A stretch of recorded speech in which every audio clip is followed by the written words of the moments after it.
Hello everyone and welcome back to the channel. बात करेंगे MEG4 की गाइडेंस वीडियो की।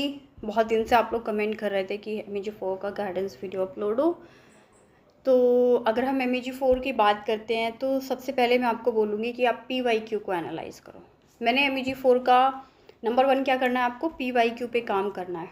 ठीक है, जब आप प्रीवियस ईयर के क्वेश्चन पेपर को एनालाइज करेंगे तो आपको बहुत सारी चीज़ें समझ में आ जाएंगी कि कौन सा रिपीट कर रहा है क्वेश्चन, कौन सा नहीं कर रहा है, क्वेश्चन कैसे पूछा जा रहा है, क्वेश्चन का लेवल कैसा है।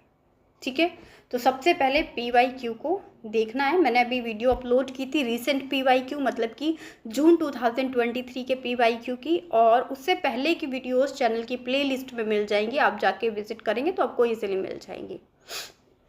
उसकी बात करते हैं कि इसमें टोटल यूनिट्स आई थिंक 10 है। ठीक है, टोटल यूनिट और ब्लॉक कितने हैं, 10। पेपर को करने का एक ही तरीका है, और इसमें ऐसा है कि क्वेश्चन नंबर जो 1 है वो कंपलसरी होता है। क्या होता है? क्वेश्चन 1 कंपलसरी होता है। तो क्वेश्चन 1 कंपलसरी होता है, इसमें हमेशा शॉर्ट नोट पूछा जाता है। शॉर्ट नोट को टैकल करने के लिए जब अलग से कोई ज़रूरत नहीं है, आप PYQs को देख लीजिए, 2 साल के देख लीजिए, आपको उसी में से जैसे कि वो पूछ लिया जाता है ओरिजिन ऑफ लैंग्वेज, पहले यूनिट से ज़रूर आता है क्वेश्चन, जिसमें कि characteristics of language, origin of language, theories of language या फिर कैरेक्टरिस्टिक्स, इनमें से कोई एक क्वेश्चन मिल जाएगा आपको। वोवल्स के बारे में पूछा जाता है, कॉन्सोनेंट्स के बारे में पूछ लिया जाता है, फोनोग्राफी के बारे में पूछ लिया जाता है। क्या क्या पूछा जाता है मैं वो बता रही हूँ, आप लिख लो।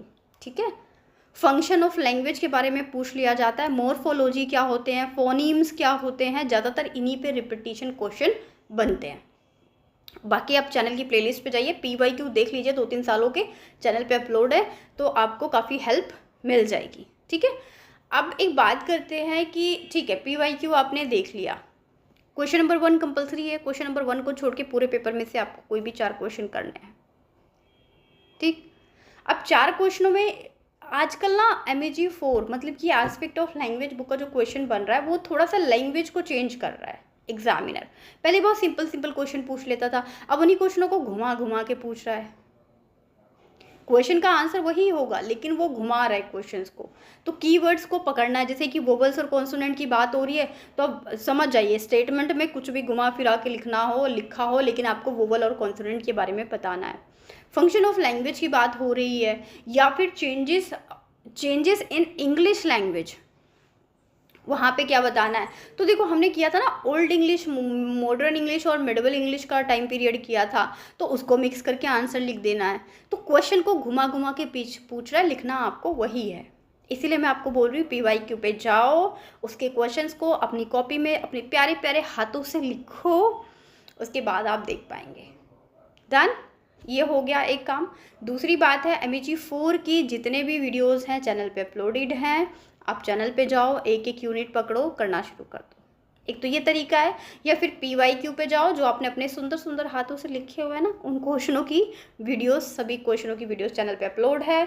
आप जाओ, सर्च करो, जैसे कैरेक्टरिस्टिक्स ऑफ लैंग्वेज है, पर्टिकुलर नहीं है कि ये क्वेश्चन का आंसर है, आप सर्च करो characteristics of language by success maker, then you will get the video. Characteristics of language, आप वीडियो मिल जाएगी। Difference between animal language and human beings language, उस पर भी वीडियो मिल जाएगी आपको। ओरिजिन ऑफ लैंग्वेज सर्च करो by success maker, then you will get the video. तो इस फॉर्मेटिंग से आपको करना है। उसके बाद बात आ जाती है, बहुत गर्मी हो रही है, ओके। पता नहीं आपके शहर में लाइट का क्या है, आजकल मेरे शहर में लाइट बड़ी जा रही है, घंटा 2 घंटा चली जाती है। हाँ, तो बात कर रहे थे शीट डिवीज़न की। क्वेश्चन आपको पता चल गया कैसे करना है, ये आपको पता चल गया। अब हम बात करेंगे शीट डिवीज़न की, जो बहुत सारे स्टूडेंट्स का क्वेश्चन होता है। क्या करेंगे, जितनी भी पेजेस की शीट आती है, मान लो 25 पेज की शीट आ रही है, जैसे कि एग्जाम्पल के लिए ये तो फाइल है, ठीक है, ये इतनी मोटी है, छोटी सी फाइल है। ऐसे ही जो शीट आती है वो एक बंडल सा आता है स्टैपल्ड करके, उसमें 25 पेज 26 पेज से लेके 30 पेज तक हो सकता है। ठीक है, 32 पेज भी हो सकता है, ऐसे मत कहो कि मैम ने तो बोला था 30 ही पेज होगा, 32 पेज भी हो सकता है। आंसर लेकिन आपको कितना करना है ये तो यूनिवर्सल है, इग्नू में आज तक 5 क्वेश्चन से ज़्यादा नहीं पूछता आपसे। अब 5 क्वेश्चन को डिवाइड करना 30 सीटों में, इसका मतलब क्या है, एक क्वेश्चन आपका 6 पेजेस में होना चाहिए। अब बोलोगे कि मैम क्या पेज पेज करती रहती हैं कि पेज भरो पेज भरो, पर मैं मैं पेजेस पेजेस की बात क्यों करती हूँ, क्योंकि देखो आप मेरे छोटे बहन भाई जैसे हैं, ठीक है, आप मेरे दोस्त हैं, आप मेरे स्टूडेंट भी हैं। तो मैंने अपनी मास्टर्स इग्नू से ही की थी, क्योंकि मेरा दिल्ली यूनिवर्सिटी में, टू बी वेरी ऑनेस्ट, क्योंकि दिल्ली यूनिवर्सिटी में इंग्लिश की सीटें बहुत कम है मास्टर्स की, और बीइंग अ जनरल कैंडिडेट मेरा सिलेक्शन नहीं हो पाया था मास्टर्स में इग्नू दिल्ली यूनिवर्सिटी में। मेरा ग्रेजुएशन दिल्ली यूनिवर्सिटी से है, लेकिन मेरा मास्टर्स में एडमिशन नहीं हो पाया था, तो मैंने इग्नू से किया था। अगर आप दिल्ली से बिलोंग करते हैं, दिल्ली यूनिवर्सिटी से, तो आपको पता होगा कि मास्टर्स में कुछ सीटें ही हैं जहाँ पे एडमिशन के लिए बहुत ज़्यादा एग्ज़ाम दो, इंटरव्यू, ये सब होता है, लेकिन मेरा उसमें नहीं हो पाया था। और मैं जनरल कैंडिडेट हूँ, तो जनरल कैंडिडेट की ऑलरेडी मेरिट बहुत हाई जाती है, तो मैंने इग्नू से ही किया था अपनी मास्टर्स को। तो in between 2 years I realise that कि इग्नू में अगर आपको अच्छे मार्क्स चाहिए, not only in IGNOU, DU में भी जब मैं थी, तो फिर एक क्वांटिटी होना भी ज़रूरी है। कंटेंट क्वालिटी भी हो और क्वांटिटी भी हो, चाहे वो कोई यूनिवर्सिटी हो। बट फिर भी डीयू में हम कंसिडर कर सकते हैं, जैसे कि अगर आपके पास टाइम कम है, एक क्वेश्चन बचा है, तो आप अगर उस पर टू द पॉइंट 5 पेजेस में लिखना था, लेकिन अगर आप 3-4 पेजेस में लिख देते हैं तो बहुत ज़्यादा मार्क्स नहीं काटते।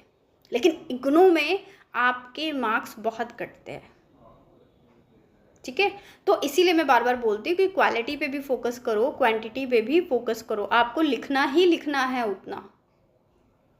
कोशिश करो कि 60% का टैग लग जाए। क्यों? क्योंकि 60% का टैग होगा, आप नेट कर लेंगे, आप जीआरएफ कर लेंगे, आप प्राइवेट कॉलेज में पढ़ाएंगे या फिर स्कूल में, तो आपको बहुत अच्छे से ले लिया जाएगा और आपको एक हैंडसम सैलरी मिलेगी।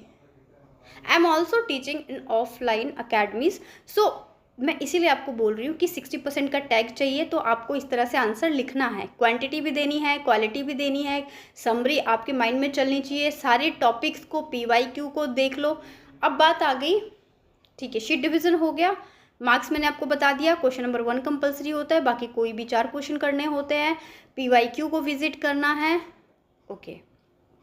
अब आ गया हाउ टू राइट आंसर्स। बहुत सारे स्टूडेंट्स का कमेंट होता है। देखो MEG 4 में ना पॉइंट्स में आंसर लिखना है, जैसे कि मैंने आपको MEG 3 की गाइडेंस वीडियो में बताया कि आपको पैराग्राफ में लिखना है ना। अगर आपने 3 लिया है तो आपने गाइडेंस वीडियो देखा होगा, लेकिन MEG 4 में आपको पॉइंट्स में लिखना है। एक पॉइंट को इलाबोरेट करो 4-5 लाइनों में, फिर नेक्स्ट पॉइंट, फिर नेक्स्ट पॉइंट, फिर नेक्स्ट पॉइंट, और कोशिश करो कि हर एक क्वेश्चन के कम से कम 20 पॉइंट्स लिखने हैं आपको। अब आप बोलेंगे कि मैं ये भी मैंडेटरी कर रही हूँ। देखो मेरा बच्चा, टोटल क्वेश्चन कितने होते हैं? 5, और एक क्वेश्चन कितने मार्क्स का होता है? 20 नंबर का। तो अगर आप 20 पॉइंट लिखते हैं ना पेपर में, जैसे क्वेश्चन आ गया कैरेक्टरिस्टिक्स ऑफ लैंग्वेज, लिख डालो, कुछ वीडियो से लिख लो, कुछ गूगल पे जाके 2-4 ढूंढ लो, कुछ अपने माइंड में आपके आ जाएंगे, वहाँ से लिख लो। अगर आपने 20 पॉइंट लिख दिए ना, एग्जामिनर 20 में से 17 नंबर दिए बिना आपको हटेगा नहीं वहाँ से। ये मैं आपको बता रही हूँ कि कैसे मार्क्स ले रहे हैं, कैसे मैंने मार्क्स लिए थे, ठीक है। और मुझे तो गाइड करने के लिए भी कोई नहीं था, आपको तो मैं बता रही हूँ, समझा रही हूँ कि इस तरीके से लिखना है आपको, तो पॉइंट्स में लिखना है, ठीक है। अगर आपको नए पॉइंट्स नहीं मिल रहे, तो जो पॉइंट नंबर 1 पे लिखा था, अब मान लो आपने 17 पॉइंट ले लिए, 3 पॉइंट नहीं मिल रहे, तो पॉइंट नंबर 1 को ही मोल्ड करके 80 नंबर पे डाल दो। ये भी एक ट्रिक है, ठीक है। बट ऐसा नहीं सारे क्वेश्चन, 1-2 पॉइंट में ऐसा कर सकते हो कि पहले वाले पॉइंट को मोल्ड करके आप 80 नंबर पे या 90 नंबर पे लिख सकते हैं। इंट्रोडक्शन देना है, ज़रूर देना है, कंक्लूजन देना है, ज़रूर देना है। आंसर को हमेशा नीचे से कुछ बची हुई लाइन पे ख़त्म करना है, जैसे कि ये लास्ट पेज होगा, मान लो 30 पेजेस की शीट है, जो छठा पेज होगा ना, इस तरीके से आंसर को ख़त्म करेंगे कि नीचे से कुछ स्पेस बचा रहे, ताकि एग्जामिनर को समझ में आए कि यहाँ पे उसे मार्क्स देने हैं, ठीक है। तो मैंने ऑलमोस्ट बहुत सारी चीज़ें आपके साथ डिस्कस कर ली हैं, ठीक है। तो PYQ को देखना है, पेपर को कैसे करना है, गाइडेंस वीडियो ये है आपकी, नंबर कैसे लिखना है। क्वेश्चन नंबर 1 थोड़ा सा स्कोरिंग होता है, थोड़ा सा खींच के लेता है। क्वेश्चन नंबर 1 में क्या होता है कि आपकी स्पीड नहीं बनी होती है, तो क्वेश्चन नंबर 1 हो सकता है, टाइम मैनेजमेंट की बात करिए, क्वेश्चन नंबर हो सकता है 1 आपका 50 मिनट ले ले, पर है ना पैनिक मत हो जाना कि क्वेश्चन नंबर 1 ने 50 मिनट ले लिया तो अभी तो दिमाग काम नहीं कर रहा और दिल भी काम नहीं कर रहा और कुछ भी काम नहीं कर रहा है, तो ये सब भी नहीं करना है। जेन्युइन है क्योंकि क्वेश्चन नंबर 1 के टाइम पे पेपर शुरू होता है, हाथों की स्पीड नहीं होती है उसी के बीच में कि आपको एक शीट आती है जिसमें आपको रोल नंबर लिखना है, आपको साइन करनी है, ऐसे ऐसे वगैरह वगैरह, रोल नंबर्स वगैरह, ये सब बहुत सारी फॉर्मेलिटीज़ के स्टार्टिंग में आता है ना, एक इन्विजिलेटर लेके आते हैं। तो उस टाइम पे डेफिनेटली आपका क्वेश्चन नंबर 1 थोड़ा सा टाइम ज़्यादा ले लेता है, मतलब कि 50 मिनट से ज़्यादा आपको नहीं देना है।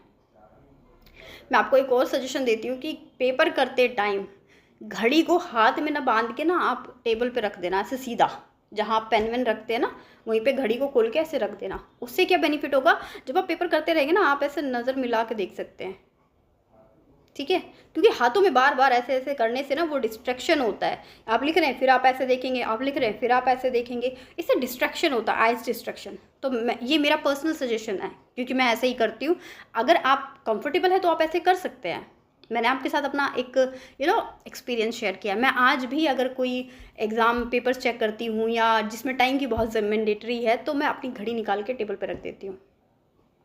आप ये कर सकते हैं। तो मैंने आपको बता दिया, पैनिक नहीं होना है। शुरुआत में आपने 50 मिनट दे दिए, कोई बात नहीं, कूल रिलैक्स रहना है। उसके बाद के क्वेश्चनों को कोशिश करो कि 30-30 मिनट में समेट दो। अगर आपने उसके बाद आपकी स्पीड बन जाएगी, क्योंकि क्वेश्चन नंबर 1 हो जाएगा, आपका कॉन्फिडेंस आ जाएगा, स्पीड बन जाएगी, खींच के ले चलो 30-30 मिनट में बाकी के क्वेश्चंस को। और ऐसा आपके साथ नहीं है कि आप ही का क्वेश्चन नंबर 1 थोड़ा सा टाइम कंज्यूमिंग हो गया, सबके साथ होता है, मेरे साथ भी होता था, ठीक है। आज भी अगर मैं लिखना शुरू करूँ अभी तो मेरा क्वेश्चन जो स्टार्टिंग का एरिया है उसमें मेरी राइटिंग भी उतनी अच्छी नहीं आएगी और मेरा टाइम भी ज़्यादा लगेगा। जब मैं नोट्स बनाती हूँ तो मैं खुद को देखती हूँ। तो ये सबके साथ, ऐसा नहीं है कि आपके साथ कुछ अलग होगा। पैनिक नहीं होना है बिल्कुल भी, पेपर में किसी भी मोड पे पैनिक नहीं होना है। मान लो कि जो पेपर में आया ना वो आपको नहीं आ रहा है, तब भी पैनिक नहीं होना है। एक क्वेश्चन नहीं आ रहा ना, कोई बात नहीं, उसको सबसे लास्ट में करना। सारे क्वेश्चंस को अच्छे से अटेम्प्ट करो, लास्ट में जब पहुंचोगे तब उससे रिलेटेड जितनी चीज़ें आपके माइंड में चलेंगी सब लिख देना। कब, जब क्वेश्चन बिल्कुल ना आए और एक क्वेश्चन नहीं आ रहा, पैनिक बिल्कुल नहीं होना है। क्योंकि जब हम टेंशन लेते हैं, स्ट्रेस लेते हैं ना, तो बहुत सारे हार्मोन्स हमारी बॉडी से रिलीज़ होते हैं, स्ट्रेस हार्मोन्स रिलीज़ होते हैं। अगर आप साइंस के स्टूडेंट होंगे तो आपको पता होगा, इसलिए बोल रही हूँ कि टेंशन नहीं लेना है। कुछ लोगों को तो टेंशन लेने की वजह से बीपी की प्रॉब्लम भी हो जाती है, इसीलिए टेंशन नहीं लेना है, पैनिक नहीं होना है, जितना हो जाए द बेस्ट करना है, टाइम मैनेजमेंट को खींच के चलना है। पीवाई को आप मेरे चैनल पे देख लेंगे। और एक और बात जो मैं आपको बहुत अर्जेंटली बताना चाहती हूँ कि बहुत ज़्यादा इस चैनल पे पढ़ लें, उस चैनल पे पढ़ लें, इधर देख लें, उसकी गाइडेंस देख लें, उसकी गाइडेंस देख लें, ये मत करना। क्यों? क्योंकि बहुत सारे लोगों को मैंने यूट्यूब पे देखा है जो मेरी वीडियोज़ को कॉपी भी करते हैं और जिनका खुद का इंग्लिश बैकग्राउंड नहीं है। तो आप सोच लीजिए, जिनका खुद का इंग्लिश बैकग्राउंड नहीं है, जो इग्नू की यूनिवर्सिटी से पढ़े नहीं हैं, उनको क्या पता इग्नू का क्या फॉर्मेट चलता है।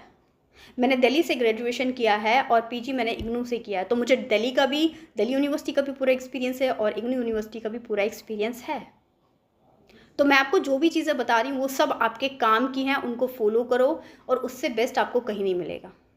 बाकी ये गाइडेंस वीडियो है, इंपॉर्टेंट क्वेश्चंस की वीडियो मैं आपको कल या फिर परसों अपलोड कर दूंगी। पहले गाइडेंस की वीडियोस अपलोड हो जाएं, 4-5 जितनी भी बची हुई हैं, उसके बाद इंपॉर्टेंट क्वेश्चंस पे आएंगे, उसके बाद मैं आपको गेस्ट पेपर कराऊंगी and how to write answers in examination, इस पर भी डिस्कस करेंगे हम। वैसे तो मैं गाइडेंस वीडियो में शॉर्ट में बता देती हूँ, बट एग्जाम टाइम पर भी डिस्कस करेंगे, ठीक है।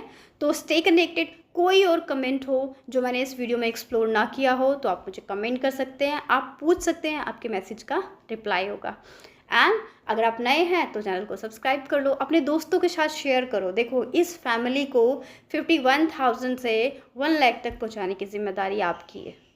आपके लिए कोई टीचर काम कर रहा है, मेहनत कर रहा है, तो आप जैसे स्टूडेंट्स के लिए ही कर रहे हैं, तो इसको थोड़ा सा बढ़ा दो। आजकल क्या होता है, एंटरटेनमेंट की दुनिया में इंटरटेनमेंट का कोई कंटेंट डालो तो इतना तेज़ी से सब्सक्राइबर और व्यूज़ होते हैं, लेकिन एजुकेशनल स्पेशली अगर मैं बोलूँ, जो ठीक से पढ़ा रहे होते हैं, जो ज़्यादा मेहनत कर रहे होते हैं, पता नहीं उन पर क्यों नहीं होते। हालाँकि आप लोग मुझे बहुत प्यार देते हैं, बहुत प्यारे प्यारे कमेंट करते हैं, वो सब मुझे एनर्जी देता है।